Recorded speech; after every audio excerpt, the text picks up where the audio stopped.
You're listening to ITR Irish Tourist Radio podcast. Hi, and here we are with Paula from Angel and the Dead Hearts. And Sam. And Sam. I was lucky enough last night to hear these guys play, and it was probably the best gig I heard all night. Wow. Thank you very much. So, can you tell me a little bit about what you guys are up to and a little bit more about the festival? Oh yeah, well this is Spraoi Festival. This is on every year. So it's a local festival, but actually the people that run it, Spraoi, where you're going to see the parade on Sunday, those guys actually make floats for the USA as well. So on your St. Patrick's Day parade, quite a few of the floats there are done by Spraoi, and they're made here in Waterford. And also in Dublin, the big parades are done by Spraoi. So they're quite a big deal. And so now, this time of the year here in Waterford, they set up this festival which runs for the whole weekend. And it's basically a family event where everybody gets a chance to see some great local talent, but they also bring in some talent from, say, around the country. So there's a lot happening last night, as you said, and then today again, you're going to have the Apple Market, which is going to be buzzing in about 10 minutes. And then we're heading down to the churchyard sessions, which is where we're going to be playing today at 3:30. So looking forward to that. Well, thank you very much for taking time out to chat with us. Oh, you're welcome. Hey, I can't believe it. We're down here in Waterford, and I bumped into a tremendous amount of my friends here, and they're going to tell us what they're doing and what's happening here in Waterford today. And away we go. We're heading to see the High Hopes Choir now at 6:30. Woohoo! Yeah! Well, John, how are you keeping? Haven't seen you in ages, lad. What's the crack? We're down here in Waterford just to see what the crack is, and it's absolutely fantastic. It's nice. We were down yesterday. Yeah. And we heard rockabilly. They were great. But it's the great thing about my new microphone here is it goes. It doesn't break. It's on falls on the ground. It's on the. Yeah. I just dropped my mic, and hopefully next month, or actually next week, when we put this to air, everybody will be able to listen to this and have a wee bit of a laugh. I'm sure they will. I'm sure they will. No, but There's a class band down there. I'm not really sure what the name is, but they're like probably guys in their 70s, and they're playing rockabilly, and they're getting out of the crowd going. we seen them straight there. ahead. And I interviewed her yesterday, they're and class. she was absolutely wonderful. Ah. So, but make sure you it's listen all to boys, all make sure you boys. guys listen to my radio station, and don't forget, what is the best radio station around? Irish Tourist Radio. That's Hey, right. Give us that fiver there now, John. No problem. Checks in the mail. And don't forget, IrishTouristsRadio.com, and we'll be talking to you all later. Okay, we're here in Waterford, and we're having a great time. And your name is? Rebecca. And your partner? Sean. And have you guys been enjoying the Oh, definitely. Yeah. It's a great buzz. So, have you seen any bands? Yeah, a we've few seen bands one, actually. too. Well, we were down at the back of the Ridge earlier, and there was a band from Galway, and they were actually unbelievable. There was a fella playing an accordion, only a young fella, 18 or 19, and he was unbelievable. Is this the first one you've been to? Or have you been to? Oh no, all of them? we're coming since we're small. We're coming since, because obviously it's been happening in Waterford donkeys years, like, you know what I mean? So, but we come every year, but this year we said we'd come in, we actually got the bus into town, so we'd have a few drinks while we're in here. You know? Excellent. Yeah. So where do you recommend for somebody to visit Water for the first time? Where would you send them Where for would I a recommend? pint or? The back of the Ridge. The back of the Ridge is a very good Or spot. Tully's. Down by the quays, down by the back of the Ridge. Reginald's Tower. Do you know Reginald's Tower? Yes. Down the back of that is very good. Or down O'Connell Street, down Tully's there. Especially at Spraoi as well. There'll be bands there the whole There'll be bands there the whole time, and it's just continuous. And the road will be blocked off, so it's just all seats and drinks on it. And what's your favorite radio station? My favourite radio station is the Irish Tourist Radio. Very good. You guys are great, and I'm so happy you guys stopped in. And I listen to that every day. Oh, great! Thanks, guys. Thanks, and have a wonderful day. Hey, Bye. Thank you very much. Thanks. Okay, my name is John. I'm here with Patty and Mick, and we're at this festival here in Waterford. So these lovely chaps are sitting here having a wee cup of coffee. So I think we have a couple words with them, and they'll tell us a little bit about what they're up to. Yeah, I'll tell you, well, we're Catholics, and we're here today to do a public rosary and give out miraculous medals. And because I suppose Ireland has become very unchristian, and we're there to give a public witness for the faith, because Ireland has a huge history of faith, and we've forgotten our history, and we're being oppressed now by vicious EU laws and the whole lot, and they're trying to enslave us essentially, like with digital IDs and the whole thing. And I suppose we reckon that the only answer to all the world's problems is Jesus Christ, like, you know. So we passionately believe that, and we do these public rosaries a lot of Saturdays. So sometimes when stuff like the Spraoi is on, we get a bit of pushback. They try and shut us down because it's almost like we're an embarrassment, like, you know, reminding people of something that they want to try and forget. And where will the rosary be held at? Down here in, well, we'll pick some place near, somewhere around Barnstrand Street there, down near the cathedral maybe, you know. And we'll just have flags, and we'll have a speaker system, and I'll just go around and give out the miraculous medals. And Very good. Yeah. And Mick, are you involved in this as well? I or- say the rosary with Paddy, yeah. Most Saturdays, yeah, I say it, yeah. So now, if we have some visitors coming down, visiting Waterford first time, where would you recommend them to sightsee, or any places to go to eat, or any favorite pubs or anything? One of the places where you'll see Cromwell, actually. You probably know about Cromwell, do you? Yeah. Unfortunately, It's in the Dominican church now, called the Home of the Mother, and he's actually painted by a priest up in the apse near the tabernacle. Painted many years ago. They have him there. It's interesting to look at, because I think Waterford has a history in relation to Cromwell. He tried to attack this town, this city, and I don't know if he succeeded or not. I don't think so. I'm a dub. I'm a blow-in. Yeah, like myself. Yeah. But actually, Waterford is one of the most scenic counties in the country. It's absolutely beautiful. The coastline is stunning. All the coastline from Passage East, like where there's a ferry across to Wexford in Passage East, but from Passage East all the way to Dungarvan is absolutely, on a day like today now, it's absolutely outstanding. And then at the back of that you have the Comeras, and you have the Mahon Falls, and Dungarvan is a beautiful town. And then of course in Waterford we have the Greenway. Now I think it might be going to New Ross. I'm not quite sure if It that's is, all yeah, joined. it's Is it gonna joined go. up now? No, not yet. But it goes all the way from Waterford to Dungarvan, and it's the old Waterford Dungarvan railway track, and it's really beautiful. And it's down. A lot of it is down by the shore, and then you go down by the coast when you're getting nearer to Dungarvan, and it's really beautiful. And it's very popular because you can, obviously with the Greenway, you can jump in and out different places, so you can start here at Waterford, or you can go down to Kilmacthomas, and Kilmacthomas is beautiful as well. So it's really beautiful. And then there's another thing out near Faith Lake Church, where it's just past Faith Lake Church, turn up to the left, and you're up I think it's called the Manon, and you're looking down and you can see the three rivers meet, the Barrow, the Nore and the Shore, and you see Kilkenny, Wexford, Kilkenny, and you're standing in Waterford. So it's really beautiful. It's really up on a big height, and then it's beautiful. It's an absolutely stunning county, really. Yeah, Richard. It's probably one of the nicest counties in Ireland, and probably one of the most undersold. I don't know. You see, if you go back in the history, Waterford had Waterford Glass, and they were so well off they didn't bother their backsides with tourism, and it kind of got neglected, and now they're kind of catching up a bit, but they're coming from a way back. Kerry, if we had people, the Kerry people here, Jackie Healy, right? this would be the most popular we'd place. have an airport. We'd have an airport. everybody wants a TD like Jackie. This would be probably the most popular place in the world. Yes, I agree. Now it's a different sort of beauty. Kerry is beautiful as well, but it's a different sort of beauty here, and but it's still it's a beautiful. But the funny thing is that there's no actually tourist office in Waterford. I didn't see it. There used to be one when I came down here years ago. Down the quay, yeah, that's And it's right. moved- I it's presume moved they out, still do somewhere.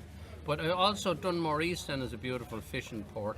Yes. And Tramore then is beautiful beach, and really lovely place. And then if you're into swimming, there's the Gillamine is famous. There was actually a fella from Waterford. I think he's still alive, but he'd be very old. And he arrived. He'd been away on a business trip, and he arrived into Dublin Airport. And he said to the taximan, "Take me to the Gillamine." Your man says, "Where's the Gillamine?" And, so he got a taxi from Dublin Airport down to the Gillamine to have a swim. But it is beautiful, like, you know. Yes.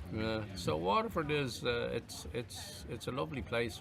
Well, I'm really happy to sit down and have a cup of coffee and chat with you guys. Now, what's your favorite radio station again? Yeah, Irish Tourist Radio. Oh, thank you very much. And we'll be chatting to these guys soon. Make sure you visit our website, IrishTouristRadio.com. And thanks again. And this was Paddy and Mick. And please make sure everybody says their novena. And Paddy has a website, and he's going to give us the name of it here real quick. Yeah, manhasforgottengod.com. I've written a booklet about what's happening in the world, and there's a lot of great information on it. And I suppose I'd urge people, like, we need our faith, because it's godlessness that's trying to crush us: communism, socialism, cultural Marxism, and it's all trying to separate us out from the power and glory of God. But we're all going to have to meet God, because the four final things are the only things that really matter, like, you know, death, judgment, heaven or hell. None of us want to go to hell, and we don't even want our enemies going to hell. We want everybody going to heaven. So, and that was that great. And please visit the websites for Paddy there. Thank you very much. And this is John down in Waterford, and we'll talk to you soon.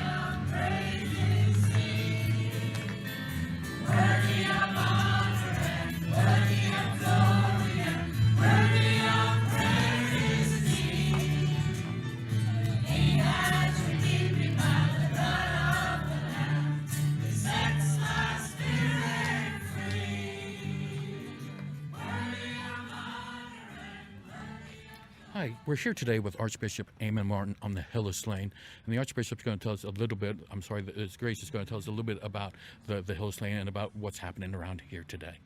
This is a very special moment for me and for all of us who are gathered here. It was the inspiration really of Dana and her husband Damien, who asked that we would come here to rekindle in some ways the faith in Ireland by lighting the fire here on the hill of Slane, which we're told St. Patrick did all those centuries ago. The story is that whenever St. Patrick arrived in Ireland, that he came to this high place to celebrate the Easter Vigil for the first time. And he decided, I'll light the Paschal fire. But of course, at the time, the authority to light any fire on that night rested with the pagan King Lear at Tara, the High King of Ireland. So everybody else was forbidden to light any fire.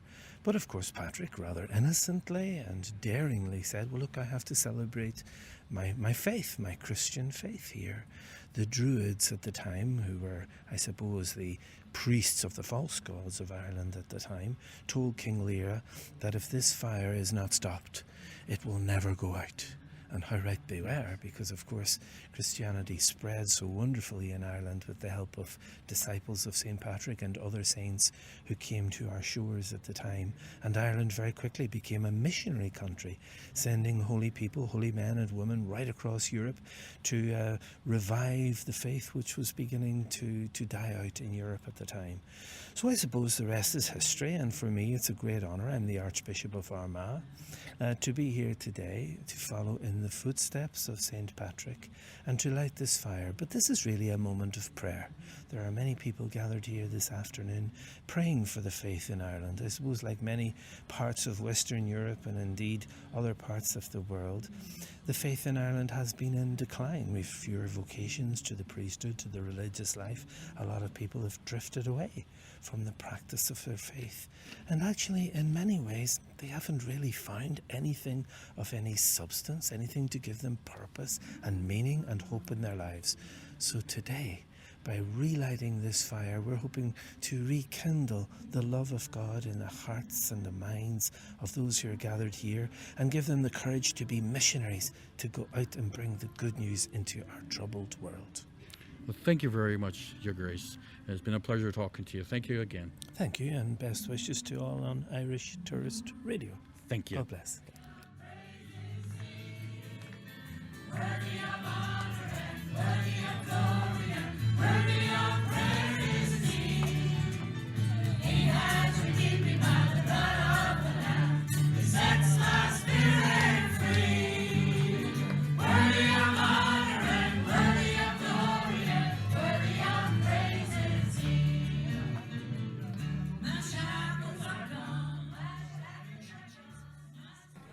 Okay, so we're here today with Liam Grant. Liam Grant, and Liam is from Buncrana, but we're here on the hill of Slane. Yes. And Liam's going to give us a little bit why he's here and what's happening. Well, I was here at the very first one, and just to fill people in how it all started. The Lord kind of used me, you could say. But I was in Medjugorje and met Dana and Damien. They were on the hill of Slane, although they were in Medjugorje with Sister Breeze McKenna and her new priest, who she gave a talk in the Yellow Building after Mass. And we all went down to hear, and she talked about this new boyfriend she had, and I think everybody's had their ears pricked up, and it was talking about the young priest she got as a new spiritual director because Father Kevin had passed on. So anyway, after that, Dana said they were staying, and Breeze McKenna had to go on, Sister Breeze, and they had to go on to do another retreat somewhere at the other end of the country or out of the country. And so Sister Breeze went on, and Dana stayed to the end of the week. And then we met after Holy Mass and the adoration and all. We all went to Columbo's, and I met John Taff, who I hadn't seen for weeks, months, years. He said he had a heart attack or something, and he's just getting back to Medjugorje, and he was only allowed to fly. So he had a small group, and he was waiting for them. So I sat down to chat to him, and then the Columbo's was full upstairs, full. So Dana and Damien came upstairs, but they didn't know where to sit, and they were about to go down the stairs, and I said, John, can I take Dana and her husband over here? Oh yes, come, take them over. And we started sitting and chat, and there was two friends of mine from Buncrana who work and teach in Dublin. They were there. They joined us because they saw me, and one of them girls, it was her birthday, and Dana sung Happy Birthday. We recorded it and sent it to her, and then she started to sing Light the Fire, the bit of the verse, but she couldn't get the rest of it. She only had a little bit of it, she said. And she talked to John. I left her, and then John Taff and Damien did the rest. When I landed here on the hill of Slane, the very first one they did, Light the Fire, Damien looks at me and he says, you got me into more bother. Him and Dana have been run off their feet since, I think. So that's what the Lord does. That's the way it works. That is great. Now, I know you have a long journey back to Buncrana. Are you going straight back? Oh yeah, I would go. We have a minibus here from the two dioceses. Well, it was just the way it was working. Yes. Mary T. Sweeney, who would be involved in Into and party, and not because of that, she'd done it all pro-life as well. It was not just a bus. We gathered some people together, and there were two from Buncrana, myself and another fella, and another fella, three of us. Well, he came up in the bus as well, and then the rest is Letterkenny, and some from Derry as well. There was a mixture from Rafo diocese and the Derry diocese because of all the graveyard masses. There's other football things. There's that much on. There wasn't, but whatever's meant to be is meant to be. I think all of it. That's wonderful. Now, as you know, it's a long trip back to Buncrana. Will you be stopping anywhere for food? Do you have any normal stops, or better yet, being from Buncrana up in Donegal, there's beautiful restaurants and stuff up there. What would you recommend for tourists that are out and about up in Donegal? Well, you can go to the Railway Tavern in Fawn, where I live, or you can go to the Red Door. It's another restaurant, or you can go down into Buncrana and go to the Indian. And I was there last night. I can't remember the name of it. The Swerpa it's called, I think.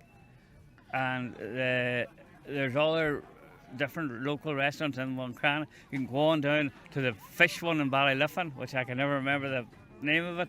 You can go on to Malmhead. There's lovely places down there. You can go all around in Inishowen or whatever. Inishowen is absolutely beautiful. And as I said, I used to live up in Moville, but it's been many, many years since I've been in that back part of that part of the country. So I know there's a lot that's changing and everything. But some of those recommendations sounded absolutely wonderful. So I want to thank you again for taking time out and speaking to us. No problem at all. All right, thanks. And I just want to wish Dana all the best, that she gets well soon. Yes, unfortunately, Dana was unable to make it this time. But maybe next year or in a couple years. But we'll all say our prayers.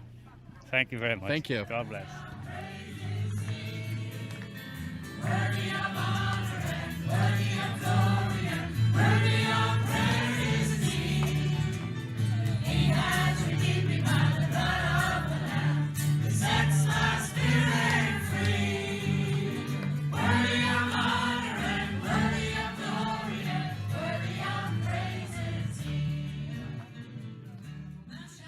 Katharina. Katharina.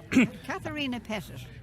And tell me, what's happening today here on the Hill of Slane? Today they're having a special mass in the Hill of Slane today, and Archbishop Eamon Martin is relighting the Paschal fire again in Ireland, and this is a very important event. And we're hoping that the last time 2 years ago there were 4,000 people, and people in Ireland are beginning to wake up to realise that Ireland is under huge attack, and that for the faith, it's for the faith. And anyway, and the country's been flooded with people. Refugees are all right, but unfortunately there's an Islamic effort as well in Ireland, and other masonry thing, and we won't say too much about that, but that's what's happening. Now, the thing about it is about myself. I started to organise masses here in the Hill of Slane in the 90s when the troubles were on in the north. Yes. And we used to have about 12 to 14 priests here, and we used to have them in there. That's where the masses were, and friends that were here were at these masses here. And anyway, and Ireland was blessed north, south, east and west with the Blessed Sacrament at that time. And then the peace thing came in the north, as you know. Now, I have a first-class relic of St. Patrick, and it was given to me by a very holy priest called Father Berkman's Walsh. Father Berkman's Walsh. That he was always under the altar at the masses here in Slane. Yes. So then we started again with this relic. A friend of mine was not a friend, this lady was actually up in the north, and she was praying for blessed with the first-class relic of St. Patrick, and she thought of me, and I have it because this holy priest gave it to me, and it was always at the masses, as I say, here. So we went around Ireland with this, around the north of Ireland with this relic before COVID, and I've got thousands of breastplate cards printed. And you have no breastplate cards there, have you? Breastplate, or St. Patrick's breastplate cards. Thousands of these printed, and they're gone all over the world. And I'll show you one, and it's in my car now. I'll show them to you. And we're asking everyone to pray for Ireland, because St. Patrick is known worldwide. Everyone knows him. It's amazing. Now, they were in St. Patrick's Cathedral in New York, beside a first-class relic of St. Patrick. And my niece left them there, and she was watching the people taking them, and they're flying everywhere, because St. Patrick is loved everywhere. And I remember a priest saying here in Slane at our masses, there are more churches dedicated to St. Patrick than any other saint in the world. Imagine. So we're calling on him now to save Ireland, because this is his time. He was overlooked by accident, and what happened was a lot of the orders came into Ireland, and that was perfectly all right. Dominicans, Franciscans, Carmelites, and they brought their own saints with them, and nothing wrong with that, but St. Patrick was overlooked. Yes. And now you see it's his time. Yes. Here we are, and the Lord knows what he's doing. And this should be a major shrine where the Paschal fire was lit in honour of the risen Christ. It wasn't so much in defiance of the king, that was only secondary. It was in honour of the risen Christ. Imagine that. And the thing about it, there should be a major shrine here. So you see, what happened was that the place was destroyed by Cromwell, as you know. Yes. And then what happened was the Cunninghams, they were planted in Ulster, in the plantation of Ulster, and they were given Slane Castle. Catholics used to live in Slane Castle at the time of the Battle of the Boyne for their support of William of Orange. Yes. And then what happens? Then the rock concerts are brought into Slane. Instead of St. Patrick, if you talk to a young person about Slane, they talk the rock concert instead of talking about St. Patrick. So now it's his time. We want a major shrine and a major heritage centre in this place. Now, I was talking to people in Slane, and you see, there wasn't even a church in Slane for centuries, you know that. No, not even a Catholic church. And the thing about it is, I said this is a gold mine, spiritually and materially, both. And if you see Downpatrick, they were telling me buses come from all over the place every year to St. Patrick, about St. Patrick to Downpatrick. They go to Crowpatrick in their thousands. They go to Saul. And I've met Americans here, and they're so disappointed that there's nothing here. There should be a heritage centre here at once, I agree. And a major shrine. So you're living here, what are you going to do about it? I'm going to campaign with you. Hooray! Great. Now, where are you from? Where? I'm living in the moment in Bettystown in County Meath. Oh, beautiful over in Bettystown, lovely beach But wait walks. a minute now, I was from the west of Ireland. My father was a bank manager, we lived in Tuam, and I knew about St. Patrick. And I knew about St. Patrick going up Croagh Patrick and refusing to leave. He did 40 days and 40 nights fasting and praying on Croagh Patrick, and he wouldn't leave until he got 3 requests from God. One, that Ireland would not lose the faith. Yes. Second, that Ireland would not suffer the rigours of Antichrist, and that's now. And the third, that Ireland would go beneath the sea 7 years before the end of the world. That's away in the distance. So we're depending on his promise from God. He wouldn't leave until he got those requests from God. So we're on a winner. We're on a winner here. Yeah, now, being from Bettystown, because we are Irish Tourist Radio, so we have to a little touristy stuff. So you live in Bettystown, and if you had some visitors coming, where would you recommend them to go out and have something to eat? In Bettystown? Yeah, give us a little tour. Well, what would you do about it? Well, there's a place called, in the golf club, there's a lovely new restaurant opened in the golf club, Bettystown Golf Club. Also, you have Matt the Thrasher, new place opened in Julianstown. They're both very, very good for lunches. And you also have the Village Hotel in Bettystown. So you have three different great places. Now, what's your favorite radio station again? Well, my favourite, I see the Shamrock is on it here. Right there, what's it say? Irish Tourist Radio. Worthy of honor and worthy of glory and worthy of praise is He. He has redeemed me by the blood of the Lamb. He sets my spirit free. Worthy of honor and worthy of glory. You're listening to ITR Irish Tourist Radio Podcast.